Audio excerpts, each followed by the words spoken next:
palaban. Nahirapan ba kayo kung paano laban to? Yung ring curtains ang tawag nila.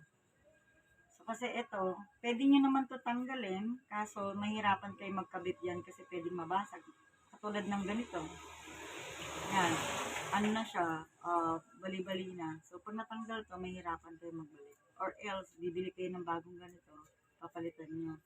So sa amin, ang ginagawa ko kasi, ganito lang siya kasimple. Yan. Kailangan nyo lang i-fold siya. I-fold nyo.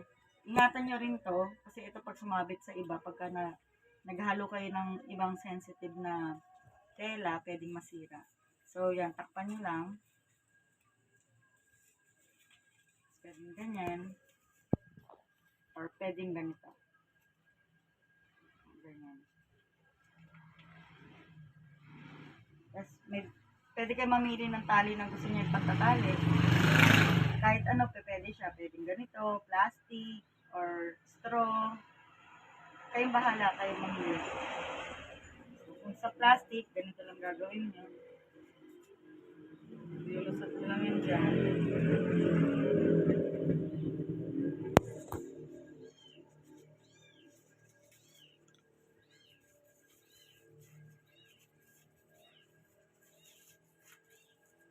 Siyempre, doblehin nyo para hindi maputol.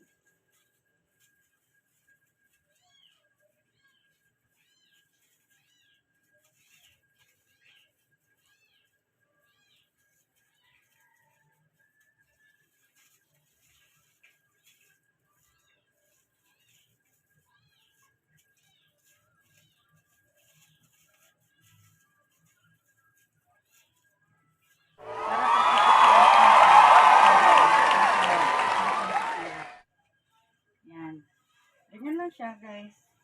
So, tuloy nyo lang. Okay? Safe ang inyong curtains. Thank you.